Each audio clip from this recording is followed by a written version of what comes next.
Boom, just like that. We are live on Facebook and we are live on the Instagram. So what's going on, everyone? It's Ted Carr here, and I want to talk about some of the misconceptions that people have about fruit festivals, because I've been going to fruit festivals now for the past 8 years or so, and they've always been the absolute highlight of my summer. They've always been something that I've really looked forward to. And I don't find myself getting like super excited about a lot of things in life. Find myself to be pretty level-headed, pretty chill guy. And for whatever reason, like as soon as I'm driving up to a fruit festival, I start getting really excited. Like, I get butterflies in my stomach, man. And even the very first fruit festival I ever went to, I drove up in a limo super late, got the flight, arrived a bit late, and we had to get a limo, roll up there at like 6 p.m. Opening ceremony was just closing, and we walk up there, and I got crazy butterflies in my stomach. And up until this point, I had never really been around a bunch of other vegans before, let alone vegans who are into being super duper healthy, into being into raw foods, and being into fitness and relationships and things like that. I had just been around maybe one or two vegans here and there. So I walk up to the very first fruit fest, and everyone's already there. Opening ceremony is all set up. They're about to end the opening ceremony, and I just walk into the room, and I just feel like I'm in the presence of absolute greatness. I feel so lucky. I feel like I'm just the luckiest person on the planet. I feel like I walked into a new world. It's like Narnia. You know, you walk to a fruit fest, it's like walking into Narnia. It's a brand new world that you just instantly feel like, wow, this is happening on planet Earth right now. Like, there are this many vegans with the same purpose, the same vision here under one roof. Like, this is crazy. This is so, so cool. And so ever since that first day, ever since my very first fruit festival, I've always, every time I've gone to a fruit fest, I felt so excited. It just felt like I'm coming home. I'm coming back to family. I'm coming back to my fam, coming back to my tribe, coming back to my community. And I go to fruit festivals around the world, and they're all like this, whether it's at the UK Fruit Fest, or the Denmark Fruit Fest, or the Woodstock Fruit Fest, or the Canada Fruit Fest. Like, I'm so excited about fruit festivals before I go.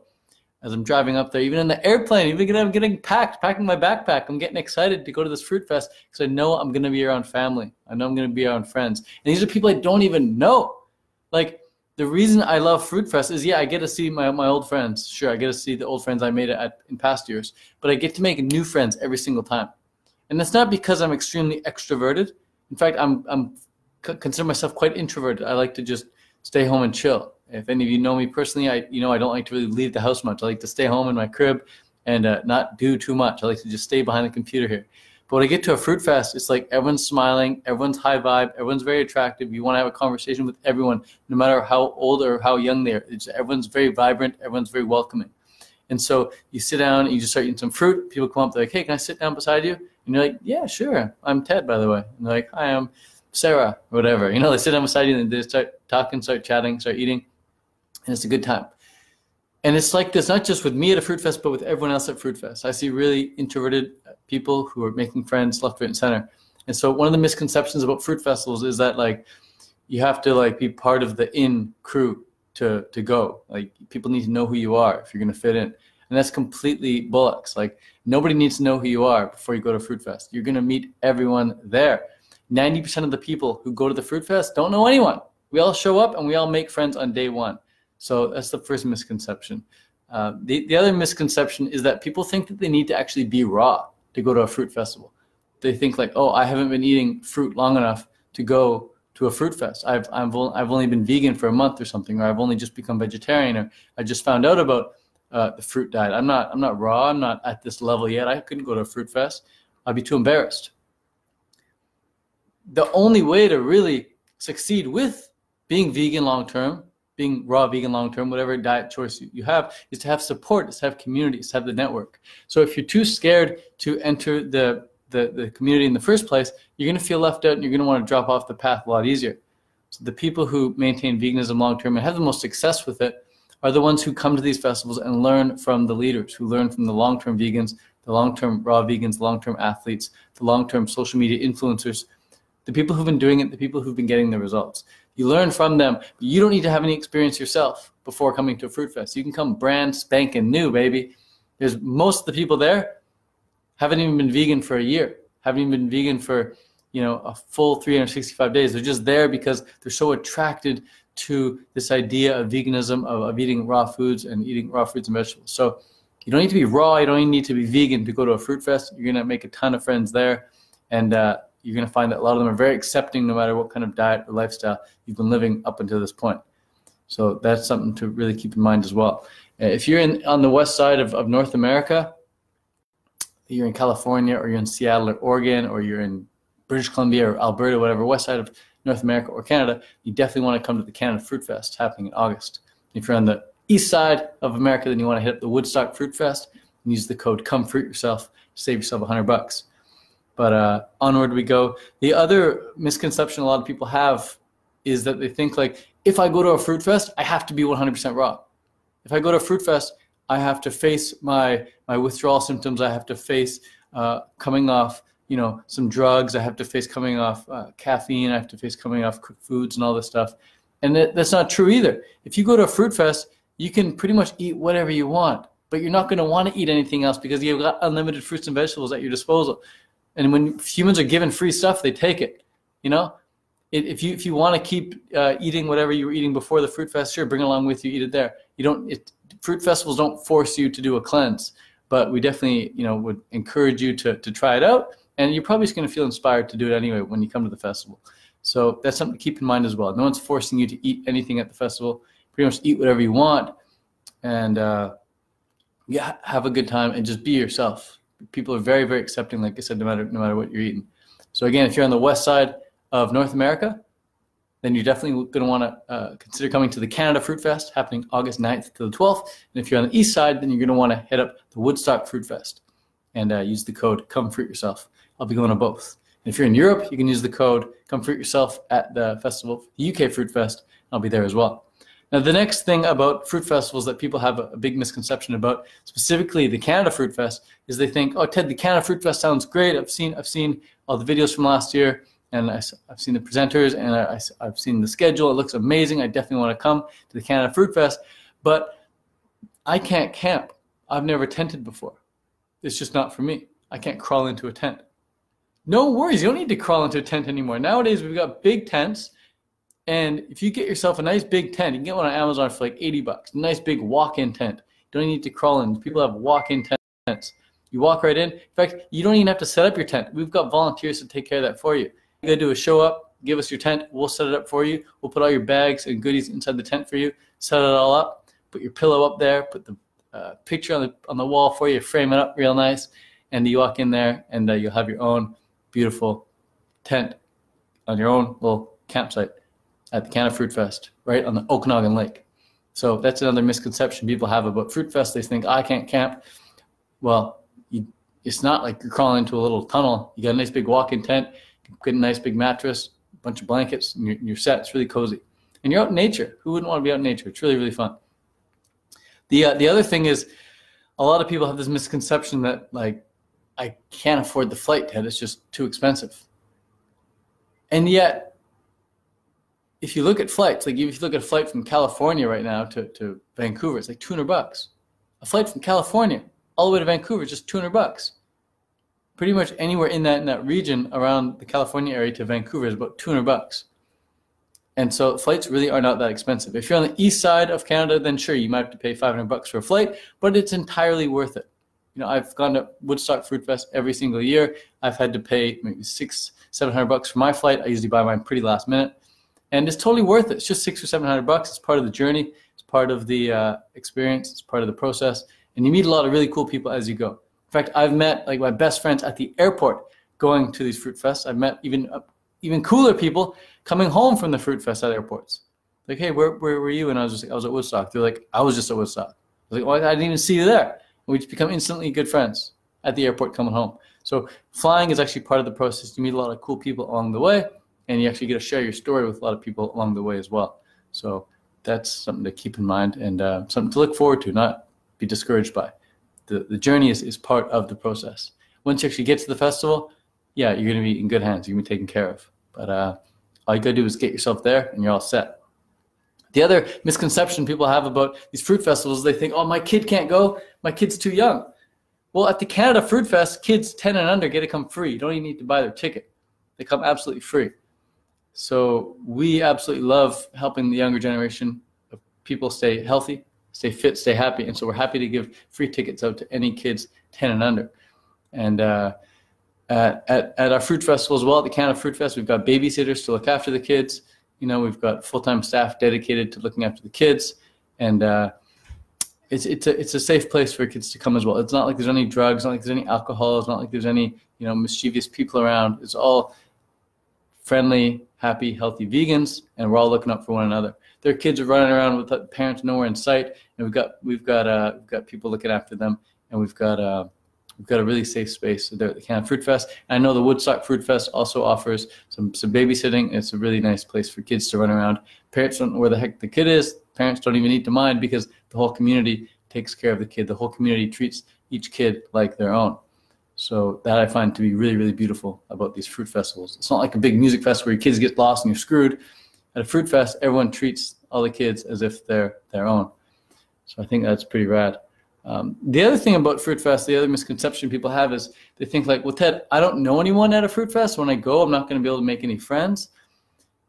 But as soon as you come, you're going to make friends. Like as soon as you come, the first person you lay eyes on is probably going to be your best friend of the whole festival. Like you pretty much meet your best friend within the first 15 minutes. It's kind of like high school. Everyone shows up to high school and nobody knows anyone, or middle school or elementary school, whatever. You show up, you don't know anyone, and nobody else knows anyone either. So as long as you're making eye contact with someone, they look at you, you look at them, it's like, boom, what's up? My name's Ted, how are you? That's how it's done. It's, hi, my name's Ted, how are you? Or my name's Ted, what's your name? Hey, I'm Ted, who are you? You know, or what's your name? I guess you don't say, who are you? You say, well, what's your name? It's a great place to practice communication skills. It's a great place to practice being a human being. And it's a safe space for everyone to come and make new friends. So definitely encourage you to, again, consider coming to the Canada Fruit Fest if you're on the west side, or the Woodstock Fruit Fest if you're on the east side. And use the code Come Fruit Yourself, and you'll save yourself some money on both of those festivals. But if you're in Europe as well, then the UK Fruit Fest is a good bet. But these are just some of the misconceptions that I wanted to go over. I think I've listed about 7 or 8 of them now in this video. I think that they're good to address and let people know that, you know, all these reasons that people come up with why they shouldn't come or why they couldn't come or why they might not want to come to a fruit fest. It's actually, if you think about it, they're actually not that great of reasons not to come to a fruit fest. Like you wouldn't want to let a silly little reason prevent you from having an experience of an absolute lifetime. So again, if you're thinking about coming, I'd highly recommend it. It's not too far to travel to a fruit fest. Again, if you're on the east side, you go to Woodstock. If you're on the west side, come to Canada. Tops, the tickets are going to be like $200 or $300. If you're on the west side, then tops $200, $300. If you're on the east side, for a plane ticket. And the tickets themselves for a fruit fest aren't even that expensive either. Canada Fruit Fest right now is like $540 Canadian, which is like 400 and something US. And then you know, on top of that, you got the flight for a couple $100. So it's really not that much for 4 days of unlimited food, unlimited friends, lectures, workshops, seminars, activities, lakeside fun, and just memories for an absolute lifetime. And then if you're worried about camping, you know, no worries about camping. You just roll up with your tent. We'll set it up for you. We'll take care of that entirely. Just buy a nice big tent. You can go on Amazon and get a kick-ass tent for like $80, and we'll set it up for you. Put everything in. We'll get everything all geared up for you. And then if you're worried about what to eat, like you think you might not be able to eat raw vegan, whatever, no worries. We're not forcing you to eat raw vegan at these fruit festivals. You can eat whatever you want. It's just we have unlimited fruits and vegetables available for you at all times, pretty much from 6 a.m. to 9 p.m. And yeah, we have a ton of different variety. And if you're thinking like, oh, I can do raw vegan, I can do vegan, whatever, but I can't do the whole low-fat thing. I need more fat, I need more protein in my diet. Well, no worries. We got you there. You know, we cover you with unlimited avocados. We're gonna have avocados out from early in the morning to late at night. Unlimited avocados for everybody, and we're gonna have a ton of nuts and seeds as well out for people who want the protein. And it's not just gonna be, you know, strictly watermelon and peaches, whatever. But we will have a lot of watermelon, a lot of peaches out. It's unlimited buffet from 6 a.m. to 9 p.m. But the food is really just in the back end. What's most important is the people. It's the community. It's the friends you make. It's the best friends you make. It's the girlfriends, it's the boyfriends that you make there, and it's the relationships that you form with one another when you're at these events. So If you're thinking about coming, again, I highly recommend it. The Canada Fruit Fest is happening August 9th to the 12th. And you're going to be hearing a lot more about it from me as the year progresses, because it's something I'm really, really passionate about. It's absolutely changed my life. It's changed the way I live each day of my life. It's changed the people I hang out with. It changed the music I listen to. It changed what I watch on YouTube. Fruit festivals have absolutely changed my life forever in the best way possible. So yeah, west side of North America, you're going to want to hit up the Canada Fruit Fest. East side of America, you're going to want to hit up the Woodstock Fruit Fest. And UK Fruit Fest is happening in England. So if you're in Europe, then hit up the UK Fruit Fest. For all three of those festivals I mentioned, Canada Fruit Fest, Woodstock Fruit Fest, UK Fruit Fest, you can use the code COMEFRUIT yourself, and you'll save yourself some good money on each of those tickets. So hope you got something from this video. If you did, awesome. You're going to get a lot more at the actual Canada Fruit Fest. This year, we're going to be teaching people how to make money online as a vegan. So if you're going to be able to learn all the social media skills, all the email marketing skills, all the YouTube skills, Instagram skills, and to build a following, to build an audience, and then to create the products that actually sell, and to get a lot of work done, start producing value for people on a regular basis so that they want to come back and do more business with you. So if you want to make a living online, you totally can, especially if you're a vegan. There's a lot of potential out there right now for vegans to make money online. And if you're interested in learning how to make money online right now as a vegan, you don't want to wait until the Canada Fruit Fest, totally understand. I'm right there with you. So I've put together a starter book called Vegan Money, and you can get the book called Vegan Money at veganmoneybook.com entirely for free, no charge whatsoever right now, if you get it an advanced copy before I launch it publicly. So veganmoneybook.com will get yourself a free advanced copy of the book. And that's it. That's all. I hope to see you at a Fruit Fest in the summer, whether it's the Woodstock Fruit Fest or whether it's the Canada Fruit Fest or the UK Fruit Fest. Either one, we're going to have a great time. And I can't wait. I absolutely can't wait. So thank you so much for tuning in. I'm going to bounce now. Peace out. Much love from beautiful, beautiful British Columbia. Facebook, if you're not following me yet on Instagram, be sure to do so. I'm at Fruitarian on Instagram. Just posted an awesome video of my backyard today, basically. Beautiful British Columbia. And Instagram, thanks so much for tuning in. I'm going to bounce now once I read the comments. Peace. Ciao, Facebook. Much love. Jasper, man, hope to see you at the Canada Fruit Fest. I see your comment here. Fabio, cool. Fabio says he'll go to the Canada Fruit Fest. Awesome, awesome, awesome. And Sarah says, you rock, Ted. Cool. Thanks, Sarah. Appreciate it. Peace, Facebook. Bye-bye. Thanks for tuning in. I appreciate you. And next time we go live, we'll do some Q&A. Ciao. And